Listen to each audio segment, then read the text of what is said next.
kursi samawati wal ardi. Assalamualaikum warahmatullahi wabarakatuh.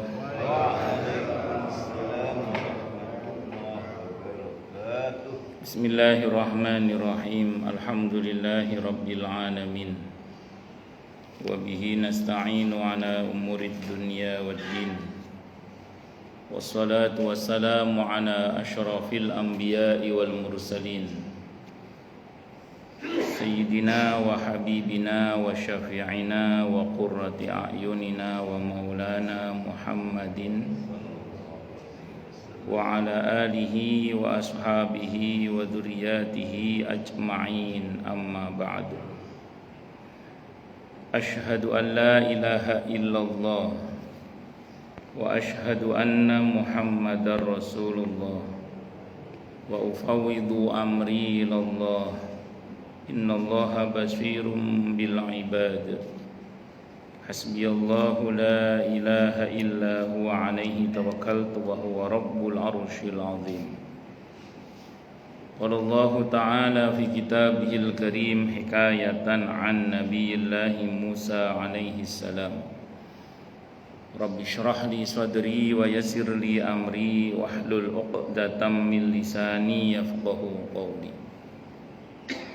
Para alim, para asatidah, para bapak dan ibu sekalian, hafizoni wa hafizakumullah, bil khusus segenap pengurus Masjid Baitur Rahim Villa Taman Kartini, yang semoga pengurusnya dan jamaahnya selalu dalam naungan rahmat, barokah, perlindungan serta bimbingan Allah Subhanahu wa taala. Amin Allahumma insyaallah.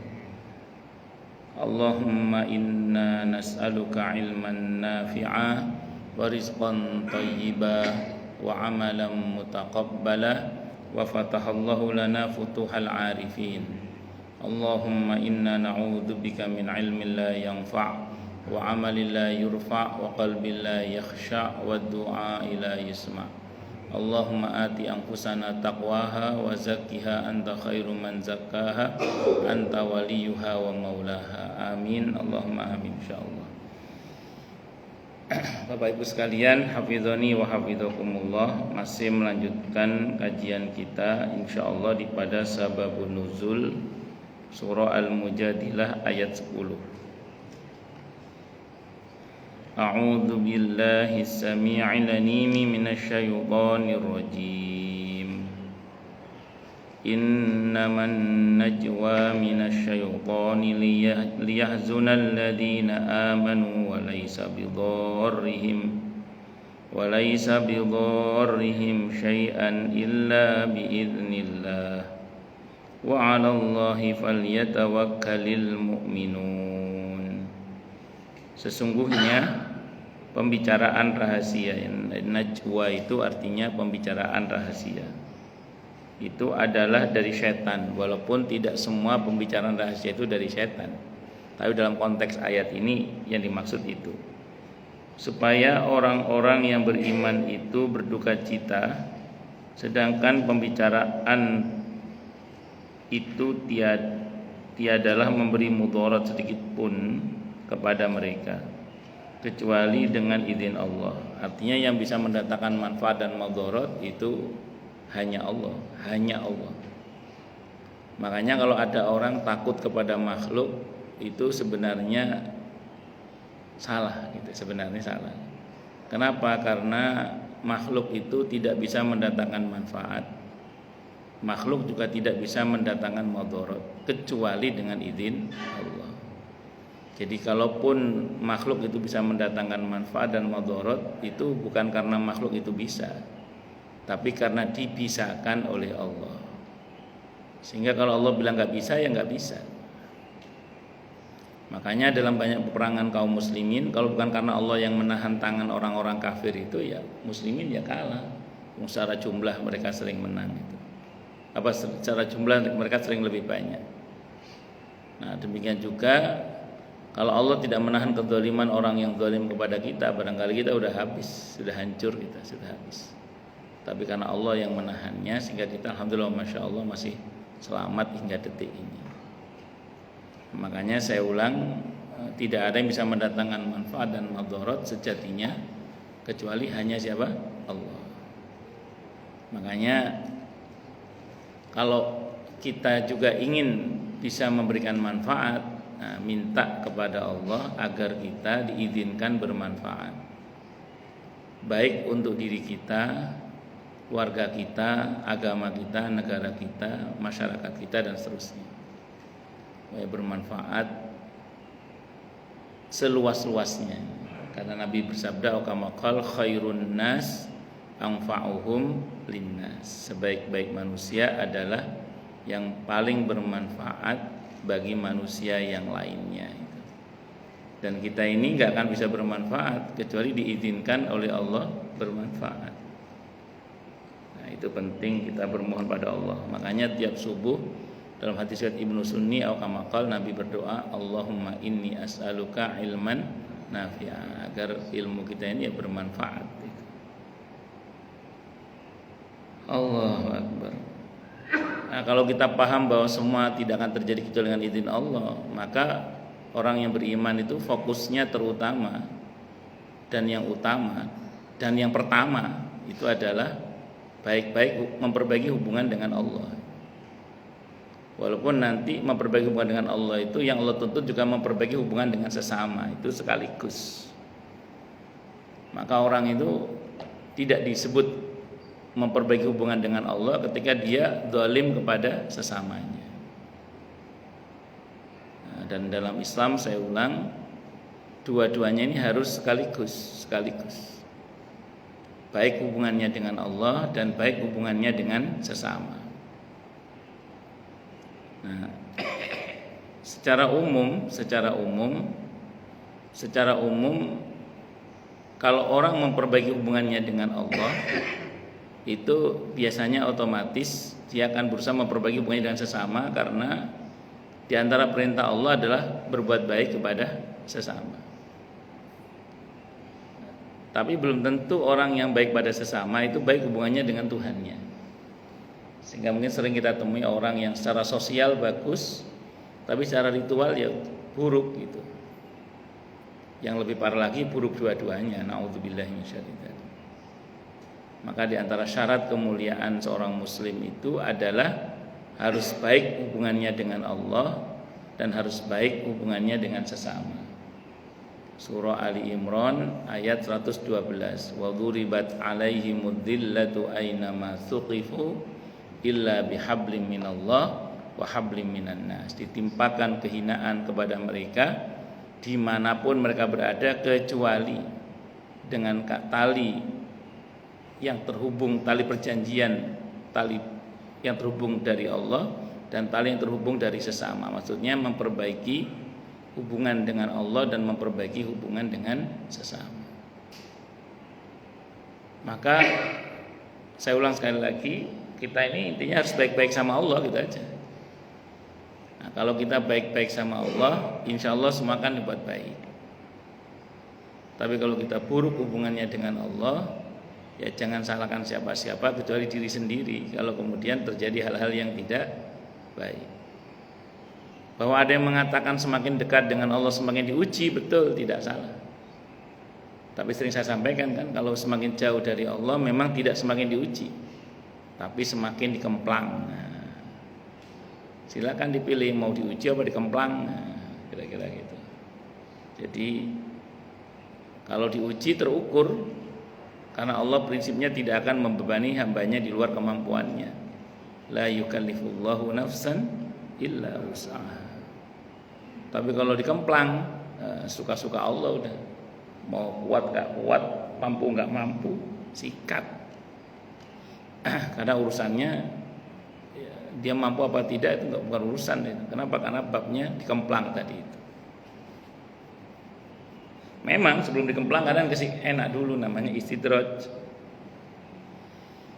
Falamma nasu ma dzukiru bih fatahna alaihim abwaaba kulli syai' hatta idza farihu bima utu akhadnahum baghtatan fa idahum mublisun. Al-An'am ayat 44. Maka ketika mereka mulai melupakan peringatan yang Allah berikan kepada mereka, diingetin, dablek, diingetin, dablek. Ya wis, lain dablek, kata Allah, fatahna alaihim abwaaba kulli syai'. Kami buka pintu-pintu segala sesuatu. Tambah durhaka, tambah sukses. Tambah durhaka, tambah sukses. Kata Allah, hatta idza farihu bima utu, hingga ketika dia telah mencapai puncak kebahagiaan dalam kedurhakaannya itu, akhadnahum baghtatan, kami siksa mereka itu secara tiba-tiba. Fa idzahum mublisun, seketika itu dia merasa kaget dan berputus asa. Dan itu disiksa oleh Allah secara tiba-tiba, nikmat itu. Diambil nikmat itu secara tiba-tiba atau disiksa secara tiba-tiba. Menggunakan kata baghtatan. Baghtatan itu kalau orang Jawa bilang ujuk-ujuk, mak cegaklik, mak bedunduk tiba-tiba. Kalau orang kita nyebutnya sekonyong-konyong koder. Itu seperti sekonyong-konyong, seketika. Dalam satu riwayat dikemukakan bahwa kaum munafik suka berbisik-bisik di antara sesamanya, serta menyombongkan diri di hadapan kaum mukminin, sehingga menyinggung perasaan kaum mukminin. Ayat ini Al-Mujadilah ayat 10 turun melukiskan bahwa berbisik-bisik seperti itu merupakan perbuatan syaitan. Diriwayatkan oleh Ibnu Jarir yang bersumber dari Qatadah. Saya pernah sampaikan sini ya, dalam Islam itu kalau kita bertiga terus ngobrol berdua, yang satu nggak diajak ngobrol, tidak boleh dalam Islam, tidak boleh. Tapi kalau lebih dari 3 orang tidak apa-apa. 4 orang misalnya, ada orang ngobrol berdua, yang 2 nggak diajak ngobrol, tapi dia ada temennya, tidak apa-apa kalau itu. Kalau 3 orang tidak boleh. Di pesantren tertentu dilarang bicara pakai bahasa daerah.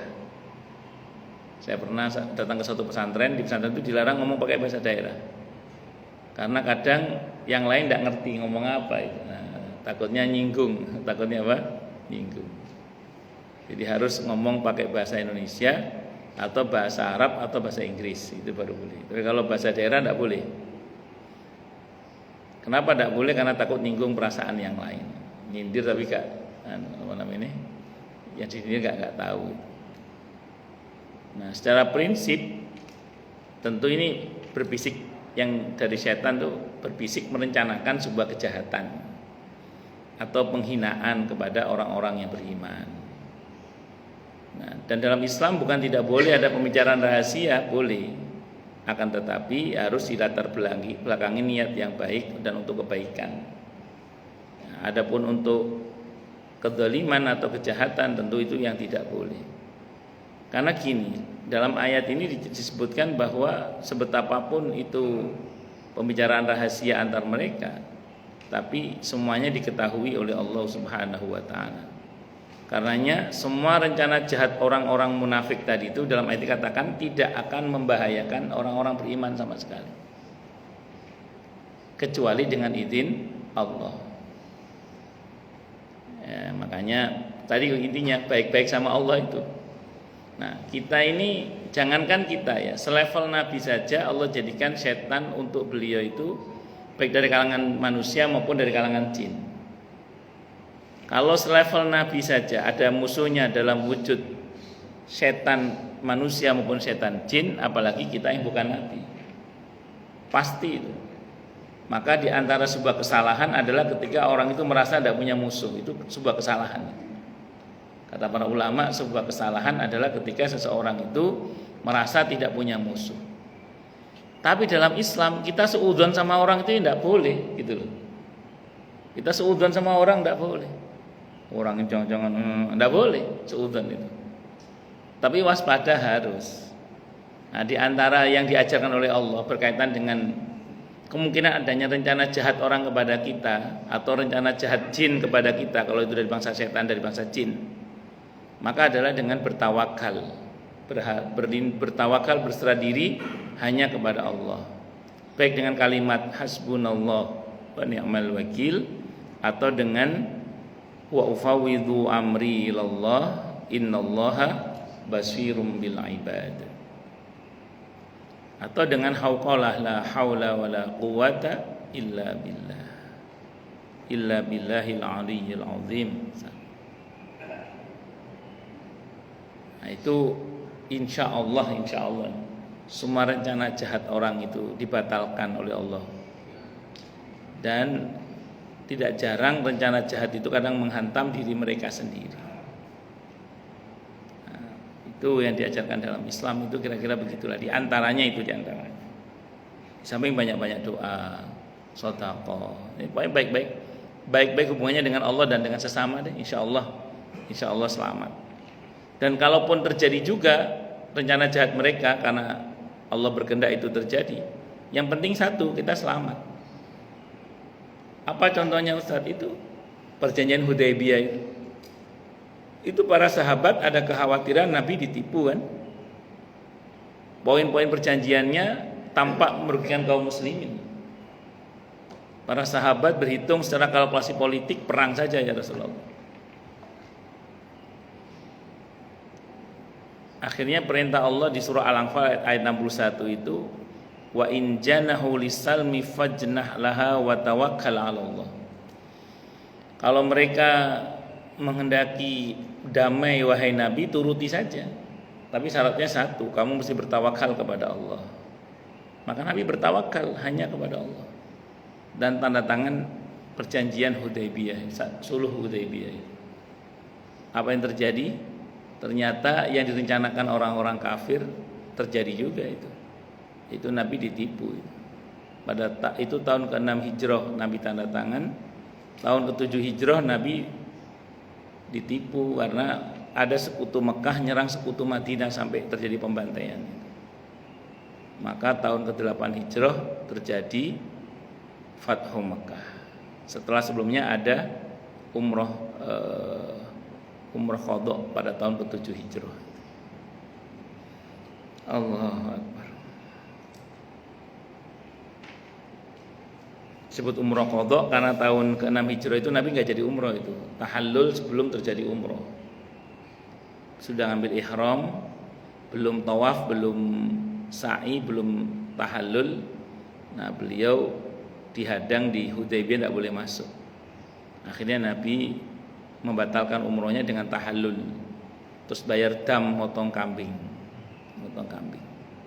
Jadi bisa orang itu misalnya sudah berangkat umroh tapi syaratnya sudah ngambil ihram ya.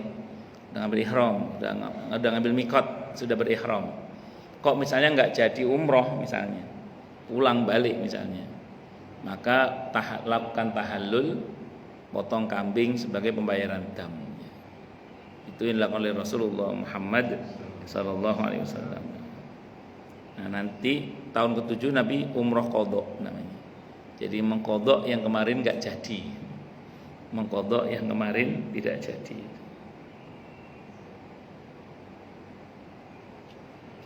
Sama dengan itu, wanita yang haji itu kan kalau misalnya terjadi menstruasi sementara dia belum tawaf ifadah. Kan tawaf ifadah itu bisa dikerjakan kapan saja.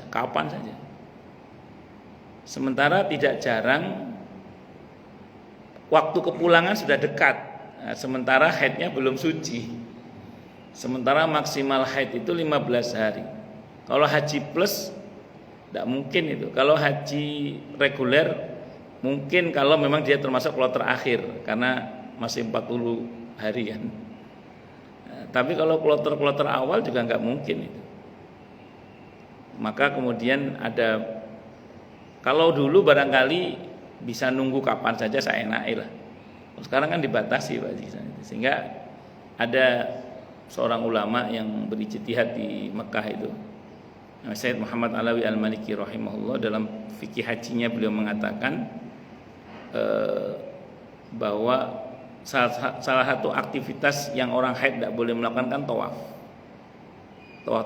ifadah. Tapi dalam kondisi yang terpaksa seperti itu, bolehlah menggunakan pendapat bahwa tawaf itu tidak harus suci dari hadas. Makasih selamat ya, jazakallahu khairan. Kita doakan semoga segera harapan baiknya selamat, segera Allah ijabah dengan mudah, dengan mulia, dengan bahagia, dengan tanpa susah payah. Amin Allahumma amin insyaallah. Udah dipanggil Prabowo belum? Semoga jadi menteri yang soleh, amin, muslih, amin insyaallah. Ya. Saya pikir sudah dipanggil Prabowo belum ya. Jadi singkat kata singkat cerita, beliau berpendapat kalau memang terpaksa bolehlah menggunakan pendapat yang mengatakan bahwa hadis yang mengatakan tawaf itu sama dengan sholat itu lemah hadisnya, sehingga kemudian istilahnya terpaksa untuk kondisi dalam konteks kekinian tawaf ifadhah bagi wanita yang sedang haid sekalipun itu sah, tapi dengan catatan kalau memang sudah waktunya harus pulang karena keterbatasan. Karena kalau kita balik lagi, yo di samping mahal belum tentu bisa kan juga. Sementara kalau belum tawaf ifadhah, belum tahallul tsani. Kalau belum tahallul tsani berarti belum boleh berhubungan suami istri. Kalau sampai terjadi hubungan suami istri, ada kena damnya itu motong sapi. Ada yang mengatakan batal hajinya dan harus diulang tahun depan. Mengulangnya itu kalau pakai furoda mungkin oke lah. Nah kalau ngulangnya pakai ngantri ya wassalam. Berapa Pak? 20 tahun. Jawa Timur sudah 30-an tahun Pak. Jawa Timur. Jember 35 tahun kalau nggak salah. Ya Allah. Tapi saya bilang ke keluarga saya itu tidak usah mikir berapa tahunnya, penting niat nabung. Niat terus apa? Nabung per hari itu yang akhirnya berangkat itu ya nabungnya ada yang per hari itu 5.000, 2.000. Ya kalau mau cepet sih nabungnya ya 5.000 US dollar, 2.000 US dollar itu insya Allah cepet berangkatnya. Lanjut. Jadi saya ulang sekali lagi, tawakal itu. Makanya ini dikatakan dalam ayat ini hendaklah orang-orang beriman itu bertawakal. Tawakal itu penting ya, penting sekali berserah diri pada Allah. Pertama tawakal itu penting karena saya ulang tadi, kita ini tidak bisa kecuali dibisahkan oleh Allah. Kita ini tidak mampu kecuali dimampukan oleh Allah. Kalau ada orang bilang kita ini hebat karena dihebatkan oleh Allah. Itu rumus itu. Dan ingat doa Nabi bahwa Nabi sangat berharap kepada Allah, jangan pernah ya Allah Engkau serahkan kepadaku urusanku walaupun hanya 1 detik. Jadi kalau sama Allah jangan nantang-nantang, serahkan sama saya, jangan. Pokoknya kalau sama Allah itu justru kita berharap ya Allah tolong jangan serahkan kepadaku urusanku walaupun cuma 1 detik. Sepenuh-penuhnya kita serahkan semuanya kepada Allah. Sepenuh-penuhnya kita serahkan semuanya kepada Allah. Sepenuh-penuhnya kita serahkan semuanya kepada Allah. Allah Akbar.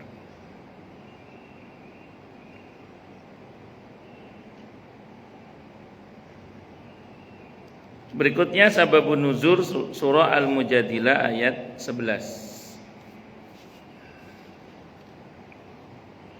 Ya ayyuhalladzina amanu idza qila lakum tafassahu fil majalisi fafsahu yafsahillahu lakum wa idza qila anshudhu fanshudhu yarfa'illahu alladhina amanu minkum walladzina utul ilma darajat wallahu bima ta'maluna khabir.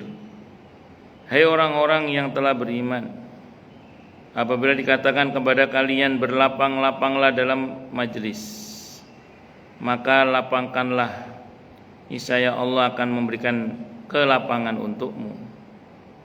Maksudnya kita ini jangan bikin orang susah di majelis. Makanya kalau bisa kalau kayak biasanya khotib Jumat itu, tolong jamaah yang sudah datang mengisi soft di depannya agar jamaah yang baru datang tidak melangkahi pundak-pundak kita, misalnya gitu nggih. Itu seperti itu. Kalau di majelis taklim di masa Nabi dulu kan ada halaqah itu yang merapat begini. Nah, jadi yang datang lebih awal suruh maju, biar yang belakang tidak melangkahi pundak-pundaknya itu. Kalau ini lowong ini sudah lapang banget. Yang penuh malaikatnya ini insya Allah. Orang yang melapangkan urusan orang lain itu akan dilapangkan oleh Allah urusannya dunia akhirat. Maka senangkanlah melapangkan urusan orang lain. Allahu Akbar.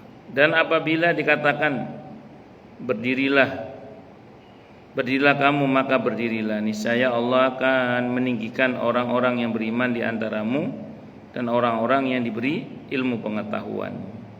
Kalau ingin mulia harus beriman dan berilmu sekaligus. Diberi kemuliaan beberapa derajat. Jadi kalau ingin mulia harus beriman dan berilmu sekaligus, tidak boleh dipisah. Beriman tok kalau nggak berilmu, semangat ibadah tapi ngawur. Nah, itu. Kalau berilmu tok nggak ada imannya, ilmunya jadi teori, nggak dipraktekkan. Omong doang. Nauzubillah min syarri dzalik. Allahu Akbar. Maka harus dua-duanya, iman dan ilmu sekaligus, dua-duanya harus ada. Gabungan iman dan ilmu itu menghasilkan amalan takwa, makanya mulia. Dan Allah Maha mengetahui apa yang kalian kerjakan. Dalam satu riwayat dikemukakan apabila ada orang yang baru datang ke majelis Rasulullah Muhammad sallallahu alaihi wasallam, para sahabat tidak mau memberikan tempat duduk di dekat Rasulullah Muhammad sallallahu alaihi wasallam. Maka turunlah ayat Al-Mujadilah sebagai perintah untuk memberikan tempat kepada orang yang baru datang. Diriwayatkan oleh Ibnu Jarir yang bersumber dari Qatadah. Ini satu riwayat. Sebenarnya niat para sahabat bukan jelek, bagus niatnya. Artinya berusaha ambil posisi terdekat dengan Rasulullah Muhammad sallallahu alaihi wasallam. Dan nanti memang di antara para sahabat itu ketika datang ke majelis Rasulullah Muhammad sallallahu alaihi wasallam itu ada yang semangat memang duduk paling depan ada. Tapi nanti ada yang malu-malu, ada juga yang malu-malu. Tapi ada juga yang akhirnya membelakangi Nabi pergi.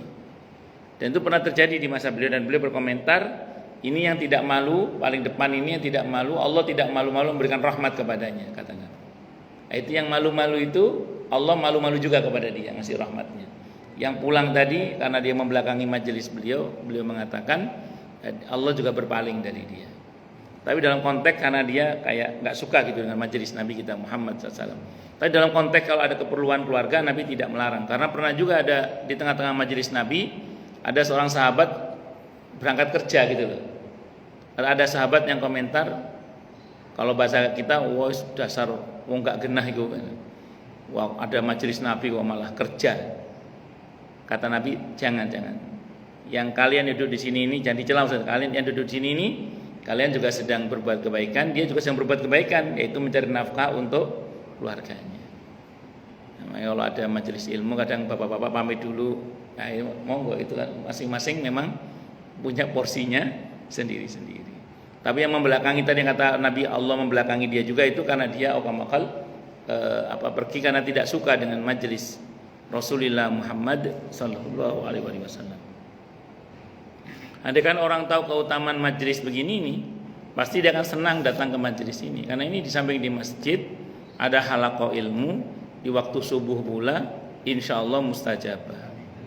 Nah, kalau ngaji saya sering bilang ya, kalau ngaji sambil doa dalam hati itu melayangkan harapan-harapan kepada Allah Subhanahu wa taala. Insya Allah.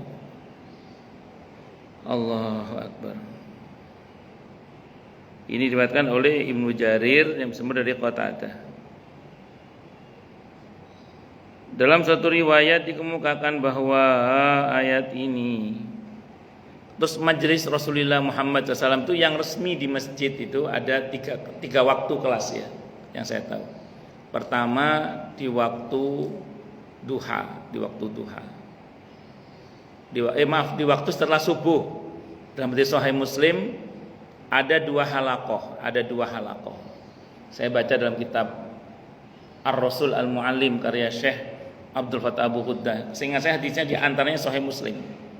Kalau Nabi seusai sholat subuh itu para sahabat membentuk dua lingkaran.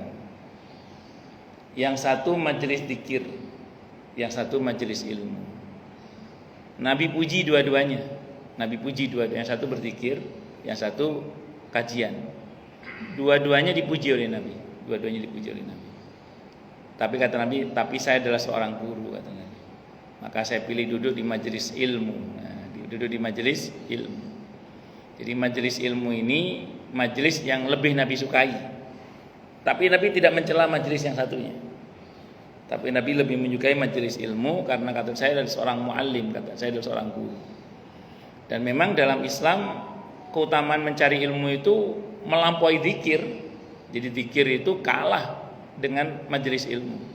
Dan majelis ilmu yang di dalam disebut qaula Allah, qaula Rasulullah, qaula sahabat kayak sekarang ini adalah majelis yang sama dengan zikir kepada Allah. Jadi kalau kita berzikir kepada Allah belum tentu kita dihitung sebagai orang yang sedang mencari ilmu. Tapi kalau kita sedang mencari ilmu begini, dihitung sebagai orang yang berzikir kepada Allah. Kita dapat dua-duanya.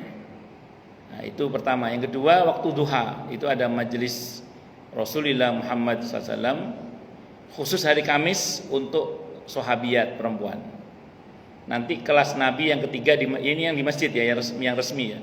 Itu setelah asar.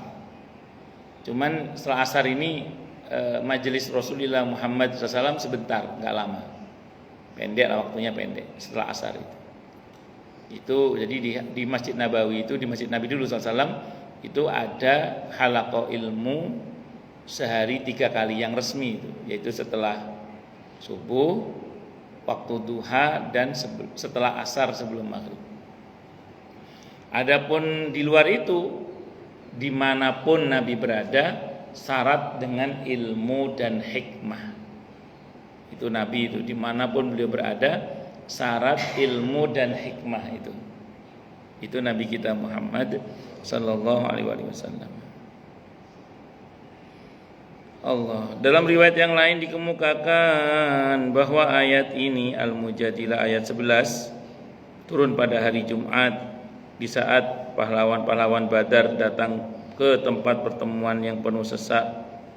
Orang-orang pada tidak mau memberi tempat kepada yang baru datang itu, sehingga terpaksa mereka berdiri.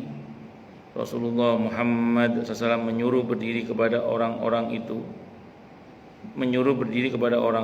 yang lebih dulu duduk, sedangkan tamu-tamu itu para pahlawan Badar disuruh duduk di tempat mereka. Orang-orang yang disuruh pindah tempat merasa tersinggung perasaannya. Ayat ini Al-Mujadilah 11 turun sebagai perintah kepada kaum mukminin untuk mentaati perintah Rasulullah Muhammad SAW dan memberikan kesempatan duduk kepada sesama mukminin. Diriwayatkan oleh Ibnu Abi Hatim sumber dari Muqatil. Jadi dulu itu memang Masjid Nabawi itu sempit, memang dulu itu sempit. Dipugar lebar itu di masa Sayyidina Umar radhiyallahu anhu. Makanya sholat id itu di musola. Di musola itu di lapangan yang khusus dipakai untuk sholat id. Nanti di masa Sayyidina Umar Nabawi dipugar, dilebarkan. Nah, sejak itu sampai detik ini sholat id di masjid. Sejak zaman Sayyidina Umar radhiyallahu anhu. Jadi makanya secara analisa fikih, kenapa kok di masa Sayyidina Umar dipindah ke Nabawi, itu dipakai hujah oleh sebagian para ulama bahwa sholat id itu sebenarnya sebaiknya di masjid, itu bukan di lapangan. Di lapangan itu karena saat itu Nabawi masih sempit. Tapi ini pendapat. Tapi yang melaksanakan di lapangan silahkan. Kenapa? Biasanya niatnya syiar. Niatnya apa? Syiar. Cuman mengwanti-wanti saya kalau pakai jalan raya harus diberi jalan alternatif. Takutnya ada yang sakit, yang buru-buru harus dibawa ke rumah sakit. Takutnya ada yang mau melahirkan atau ada keperluan yang nggak bisa ditinggal misalnya. Biar tidak mendolimi pengguna jalan. Jadi usahakan kalau menggunakan jalan itu diberi jalan alternatif. Gitu. Nah, saya pribadi termasuk yang pernah ngalami mau khutbah saya lupa kalau nggak Idul Fitri, Idul Adha saya lupa itu. Jalanan ditutup. Yang nutup itu nggak ngasih jalan alternatif. Akhirnya saya muter. Ternyata muter sana itu ditutup juga jalannya. Ya Allah, lewat mana saya ini kata saya. Saya sudah hampir mau telepon panitianya, Pak, kayaknya saya nggak akan sampai, saya bilang gitu. Kenapa? Karena 2 jalur yang saya ketahui tutup semua. Di tengah-tengah saya mau nelpon itu, qadarullah ada bapak-bapak ngomong, Bapak mau kemana? Mau ke Jati Unggul, lewat sini aja, ada jalan sempit ternyata, semotor itu aja. Akhirnya saya lewat itu, qadarullah akhirnya sampai juga itu. Itu sudah hampir mau telepon panitianya, kayaknya nggak sampai saya. Jadi kalau bisa, kalau nutup itu diberi jalan alternatif. Itu seperti itu. Supaya kalau ada hajat-hajat itu, kita tidak zalim kepada orang yang ada hajat-hajat. Makanya dulu yang dinamakan lapangan itu memang lapangan khusus yang disiapkan untuk sholat id, namanya musola. Itu seperti itu. Allah, dan maaf ya, bukan lapangan yang sembarangan binatang bisa pup di situ. Karena saya pernah sholat Idul Adha itu di lapangan yang sapinya itu di depan kita sholat. Coba bayangkan. Betul lah, jadi di daerah CKP Cahaya Kemang Pratama di Jati Keramat itu, di lapangan kita sholatnya, terus kemudian sapi itu depan kita, Pak Haji. Ya Allah. Terus kemudian maaf, tainya kelihatan banyak itu. Ini gimana panitia? Akhirnya tahun berikutnya saya akhirnya khutbah id lagi, digeser ke musola, Pak Haji. Tapi bukan di musola, di halaman musolanya. Ya wis, masih lumayan lah. Ya, memang harusnya di tempat yang memang patut untuk dipakai sholat. Itu di masa Sayyidina Umar radhiyallahu anhu yang saya tahu. Jadi memang dulu itu pernah di masa Sayyidina Umar sendiri, sebelum Nabawi di Pugar ya, itu pernah jamaah itu sampai membludak lah kalau bahasa kita. Akhirnya kan Sayyidina Umar sudah masuk. Nanti yang di belakang sujud ke punggungnya saudaranya. Coba, softnya nggak gini lagi itu, berarti sudah rapat banget itu. Kata beliau, nanti sujudnya di punggung saudaranya. Jadi boleh orang sujud di punggung saudaranya. Itu adalah fikih sunnah Sayyid Sabiq. Saking berdesak-desakannya kaum muslimin saat itu. Ya kayak jamaah subuh sini lah kan, penuh terus, penuh. Masya Allah. Amin insyaallah. Itu seperti itu. Itu seperti itu. Allahu Akbar. Makanya pantas kalau kemudian sebaiknya wanita itu saat itu ya, itu lebih utama sholat di masjid karena kondisinya seperti itu. Walaupun sampai sekarang pun wanita, ini enaknya jadi wanita ya, utama sholat di masjid, di rumah. Walaupun kalau sholat di masjid tetap dapat keutamaan sholat di masjid. Itu enaknya jadi perempuan itu aja. Kalau kita kaum laki-laki tidak ada pilihan kalau bertetangga dengan masjid, yang utama untuk kita adalah sholatnya berjamaah di masjid. Nah, itu kalau kita bertetangga dengan masjid.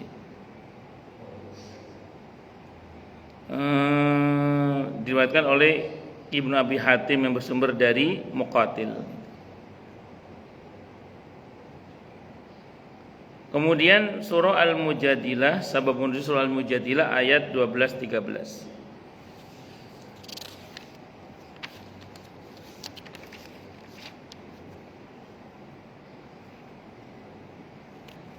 A'udzu billahi samii'il 'aliim minasy syaithaanir rajiim. Ya ayyuhalladzina amanu idza najaitumur rasula faqaddimu baina yaday najwakum shadaqah. Dzalika khairul lakum wa athhar. Fa illam tajidu fa innallaha ghafurur rahim. Hai orang-orang yang telah beriman, apabila kalian mengadakan pembicaraan khusus, konsultasi maksudnya, pembicaraan khusus konsultasi maksudnya. Jadi dulu Rasulullah itu SAW itu membuka ruang konsultasi yang sifatnya pribadi ya pribadi. Dan kalau jenengan nanti baca dalam kitab Ar-Rasul Al-Mu'alim, Rasulullah sang guru itu Nabi tidak kenal tempat.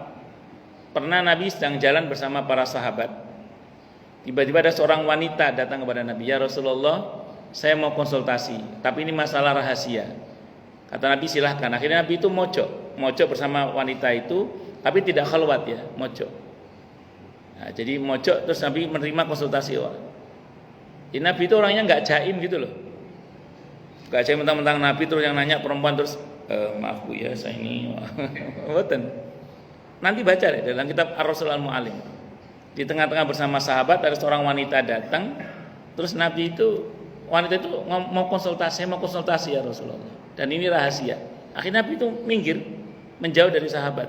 Tapi tidak khalwat, saya bilang, tidak khalwat. Pernah ada seorang wanita yang janda itu yang Nabi gelarkan sajadahnya, surbannya untuk beliau duduk. Nabi itu enggak jaim. Itu Nabi itu. Terus bahkan pernah yang nenek-nenek datang kepada Nabi dengan mengatakan, "Ya Rasulullah, apakah saya masuk surga?" Kata Nabi, "Enggak." Nangis ya. Kata Nabi, "Jangan nangis, belum selesai saya ngomong." Kalau bahasa kita aukamakal. Di surga nanti enggak ada orang tua, semuanya muda. Nanti kamu masuk surga enggak tua gini tapi muda, seneng dia, seneng. Tapi ini tentu Nabi sudah dekat ya, sudah hubungannya dekat dengan ibu ini. Sehingga tidak kemudian ibu ini pergi sambil berkata dalam hatinya, "Kayaknya Rasulullah ada hati deh sama saya." Enggak gitu. Kenapa? Karena memang beliau kenal baik dan tidak akan terjadi fitnah itu insyaallah. Itu seperti itu. Jadi itu konteksnya tidak khalwat ya, konteksnya tidak khalwat. Nah, ini kalau mau konsultasi secara pribadi kata ayat ini, apabila kamu mengadakan pembicaraan khusus dengan Rasul, hendaklah kamu mengeluarkan sedekah kepada orang miskin sebelum pembicaraan itu. Jadi kalau bahasa sederhananya, maaf nih ya kalau bahasa kasarnya, kalau mau konsultasi sama ustadz, sama psikolog atau sama siapa saja, semoga ketemu solusinya, buat sedekah terlebih dahulu gitu. Nah, kalau dulu Nabi nggak menerima sedekah, Nabi nggak boleh makan sedekah Nabi. Kalau ustadz yang masih terima lah kalau ustadz. Maaf saya bercanda. Tapi bukan itu intinya. Intinya itu sedekah terlebih dahulu. Karena kadang gini, mohon maaf ya, kalau untuk level Nabi kita berkeyakinan memang insya Allah dengan izin Allah dengan Nabi itu solusinya gitu ya. Tapi kalau levelnya di bawah Nabi kan bisa jadi gini, bisa jadi solusinya bukan di ustadznya atau di konsultannya itu, tapi di sedekahnya itu. Contoh gini misalnya, jenengan misalnya ya mau konsultasi kepada seseorang gitu, terus jenengan nun sewu nggih ini bawa tentengan. Terus saya bilang tadi kalau kiai atau ustadz kan berhak menerima sedekah, tidak ada masalah. Anda ngasih ke beliau misalnya. Bisa jadi maaf doanya ustadz itu, nasihat ustadz itu nggak ngefek, bisa jadi. Yang ngefek bisa jadi sedekahnya itu. Bisa dipahami maksudnya? Jadi bisa jadi doa beliau nggak ngefek itu. Yang ngefek itu napa? Sedekahnya itu. Kira-kira gitu. Makanya diperintah untuk sebelum konsultasi napa? Sedekah. Matan. Itu seperti itu. Kalau kenapa ini orang miskin? Karena Nabi tidak boleh menerima sedekah. Itu seperti itu. Enggak, tenang aja. Kalau konsultasi saya enggak usah bayar apa. Cuma maksud saya ini perintah Quran, siapa tahu yang nendang itu sedekahnya itu. Maksudnya nendang itu napa? Sedekahnya.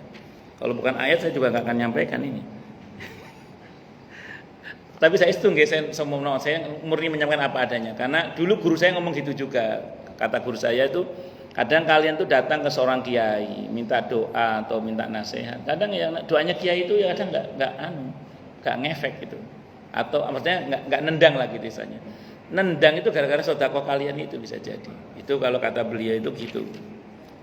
Nah, terus kemudian yang demikian itu adalah lebih baik bagi kalian dan lebih bersih. Jika kalian tiada memperoleh yang akan disedekahkan kalau nggak punya uang misalnya gitu ya, maka sesungguhnya Allah Maha Pengampun lagi Maha Penyayang. Ya kalau nggak punya ya nggak apa-apa, namanya juga nggak punya. Karena la yukallifullahu nafsan illa wus'aha. Al-Mujadilah ayat 12. Terus asfaqtum an tuqaddimu baina yaday najwakum sadaqah. Baina yaday najwakum sadaqat. Fa id lam taf'alu wa taballu 'alaikum fa aqimus salata wa atuz zakata wa atiullaha wa rasulahu wallahu khabirum bima ta'malun. Apabila kalian takut akan menjadi miskin karena kalian memberikan sedekah sebelum pembicaraan dengan Rasulullah SAW, maka jika kalian apakah kalian takut akan menjadi miskin karena kalian memberikan sedekah sebelum pembicaraan dengan Rasul? Maka jika kalian tiada memperbuatnya dan Allah telah memberi tobat kepada kalian, maka dirikanlah salat, tunaikanlah zakat dan taatlah kepada Allah dan Rasulnya, dan Allah Maha mengetahui apa yang kalian kerjakan. Ini Al-Mujadilah ayat 13. Jadi memang ada beberapa yang merasa berat dengan itu, tapi Allah ngasih keringanan kok. Kalau yang nggak mampu ya nggak usah, Allah udah maafkan kok. Nah, bagi yang mampu tapi merasa berat, berarti dalam hatinya ada penyakit kekikiran dalam hal ini, dan itu yang dipersoalkan dalam ayat ini. Jangan sampai kita punya sifat kikir itu. Tapi kalau memang nggak punya, nama juga nggak punya, ya nggak usah nggak punya. Itu seperti itu. Dalam satu riwayat dikemukakan bahwa kaum muslimin terlalu banyak bertanya kepada Rasulullah Muhammad SAW sehingga membebani beliau untuk meringankan beban Rasulullah Muhammad SAW. Allah menurunkan ayat ini sebagai perintah bersedekah kepada fakir miskin sebelum bertanya. Setelah turun ayat ini, kebanyakan orang menahan diri untuk banyak bertanya. Maka turunlah ayat berikut, Al-Mujadilah 13, sebagai teguran kepada orang-orang yang tidak mau bertanya karena takut mengeluarkan sedekah tadi itu. Kena peraturan tadi. Ini diriwayatkan oleh Ibnu Abi Hatim dari Abu Thalha yang bersumber dari Ibnu Abbas radhiyallahu anhuma. Dalam riwayat yang lain dikemukakan bahwa setelah turun ayat ya ayyuhalladzina amanu idza najaitumur rasula, hai orang-orang yang telah beriman, apabila kamu mengadakan pembicaraan khusus dengan Rasulullah Muhammad SAW. Ini konsultasi khusus ya konteksnya ya.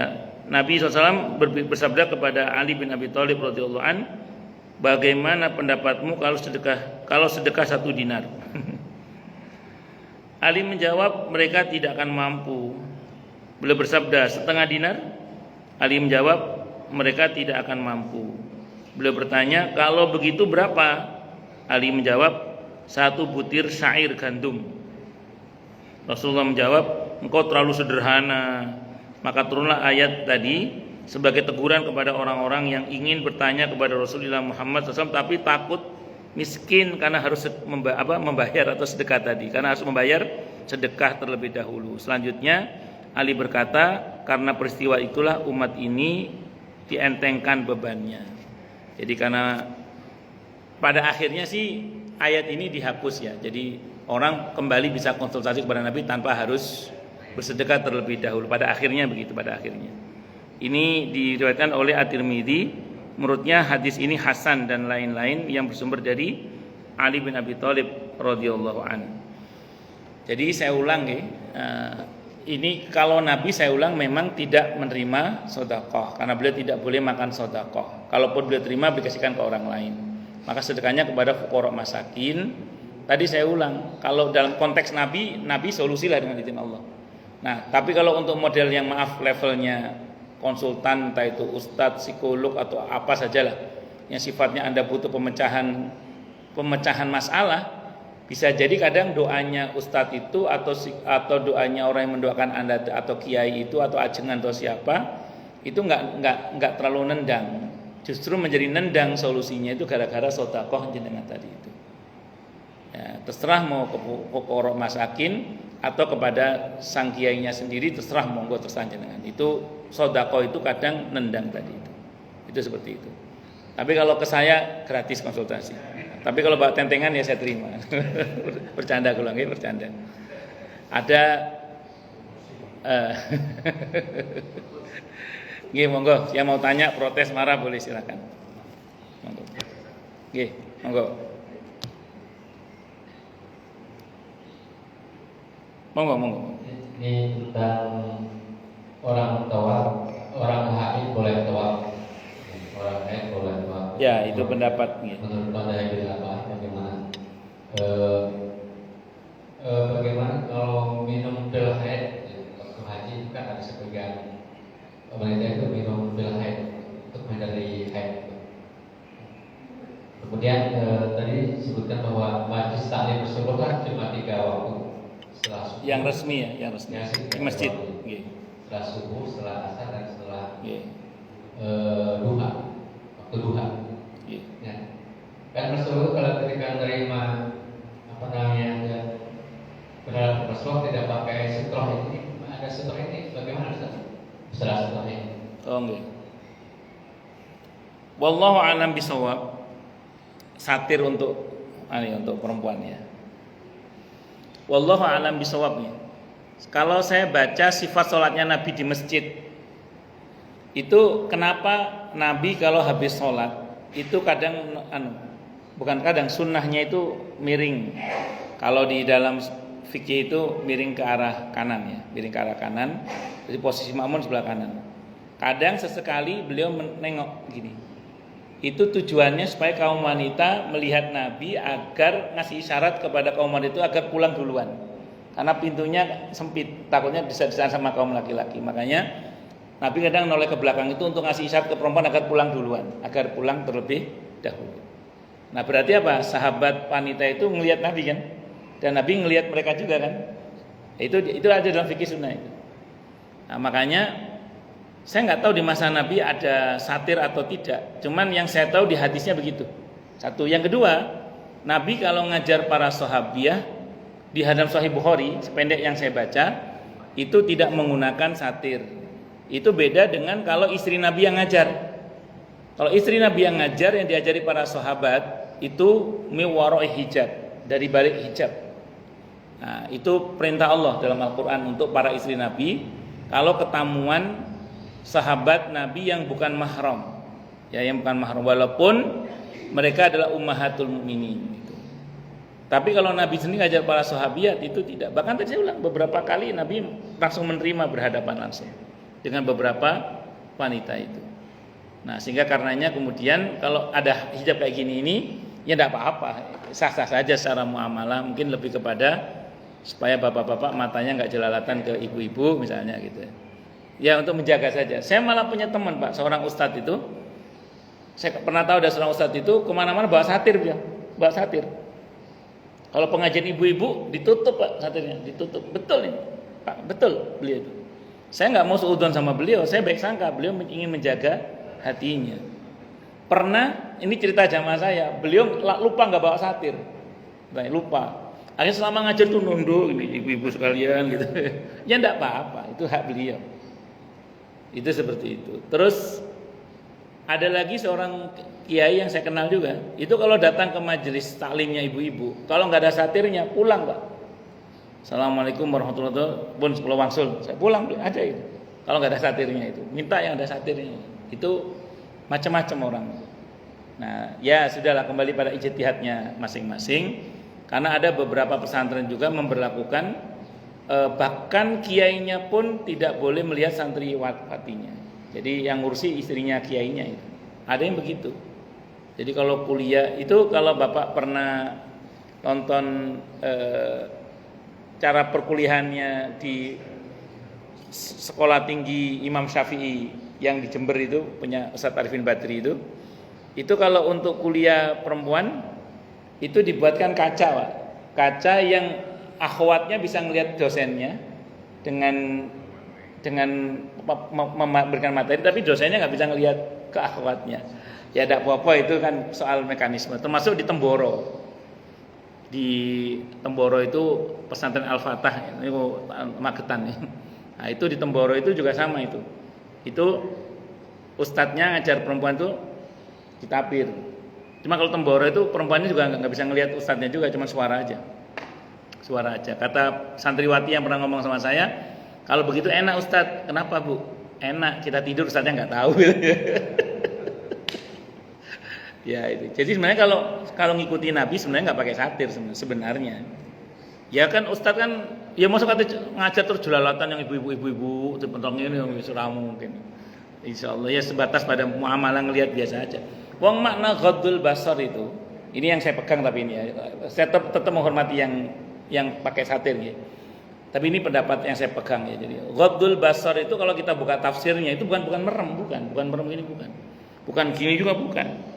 Ghaddul basar itu artinya tidak jelalatan maksudnya. Maka bermuamalah ya biasa aja.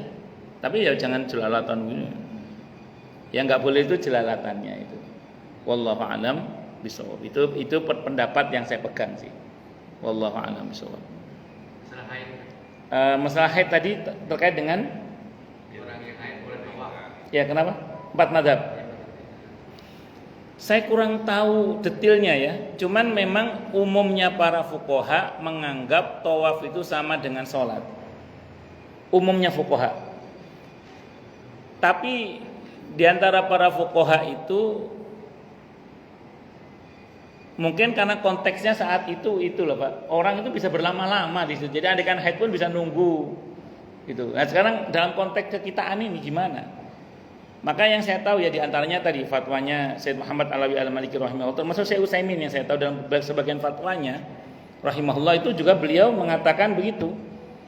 Jadi kalau memang terpaksa lah istilahnya gitu harus mau pulang ke Indonesia sementara memang waktunya dibatasi, sementara haidnya tidak kunjung selesai, ya sudah ambil pendapat yang mengatakan bahwa hadis yang mengatakan bahwa tawaf sama dengan sholat itu hadisnya lemah. Karena lemah berarti tidak bisa dipakai untuk landasan hukum dalam konteks itu ya. Sehingga wanita haid pun boleh tetap tawaf. Tapi kalau waktunya masih lama, reguler, pulangnya masih 20 hari lagi misalnya. Ya sabar aja, tawaf ifadah itu bisa kapan saja kan. Oh. Kalau pakai pilnya tidak ada masalah, cuman banyak para ulama yang menyarankan jangan. Saya nggak tahu ya, cocok-cocokan kali ya. Yang saya tahu beberapa orang yang pakai pil itu malah bercak malah nggak jelas. Jadi mending nggak usah. Dan kalau terpaksa pakai pendapat yang meringankan tadi itu. Nah, alasan hukumnya tadi hadis yang mengatakan bahwa tawaf itu sama dengan sholat itu hadisnya lemah. Itu diantaranya gitu. Tapi kalau sekiranya bisa menunggu sampai suci itu yang lebih baik dan lebih utama dan lebih menenteramkan. Ngaten nggih wallahu alam bisawab. Ada lagi mungkin? Monggo Pak Supriyatna nggih. Assalamualaikum warahmatullahi wabarakatuh. Waalaikumsalam warahmatullahi wabarakatuh. Monggo Pak.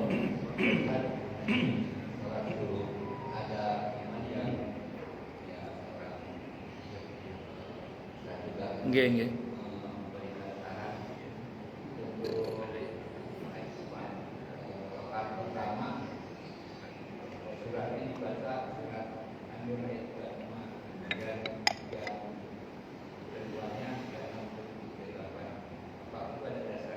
Bagus. Sependek yang saya baca Pak ya. Untuk sholat syuruk itu Nabi tidak mengajarkan secara khusus, sependek yang saya ketahui, surah apa yang sunnah untuk dibaca. Namun kalau ada orang yang senang dengan surah-surah tertentu atau ayat-ayat tertentu silakan saja. Seperti ada seorang sahabat Nabi yang senang banget sama surah Al-Ikhlas. Setiap kali jadi imam, saya baca dalam fikih sunnah itu, setiap rakaat itu setiap jadi imam karena beliau panglima perang. Itu mesti surah pertama Al-Ikhlas terus surah yang lain. Pertama surah Al-Ikhlas terus surah yang lain.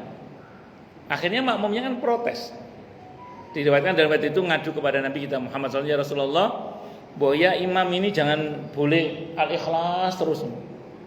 Kalau bahasa kita mungkin kita yang dengerin itu mosok itu kulhu lagi. Akhirnya Nabi panggil orang itu, dalam satu riwayat beliau temui orang itu, bisa nggak kamu ganti kebiasaan kamu? Kalau sholat itu jangan Al-Ikhlas melulu. Kata orang ini apa? Saya mencintai surah ini ya Rasulullah. Saya mencintai surah ini.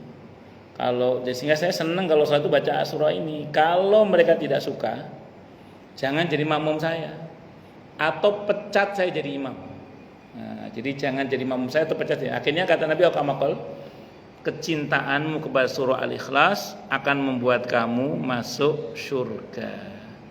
Jadi kalau bapak misalnya senang baca surah Allahu nurus samawati wal ard, mathalu nurihi kamishkatin fiha misbah, al-misbahu fi zujajah, az-zujajatu ka'annaha kawkabun durriyyun yuqadu min syajaratin mubarakatin zaitunatin la syarqiyatin wala gharbiyah yakadu zaituha yudhi'u walau lam tamsasu nar nurun ala nur yahdillahu linurihi man yasha wa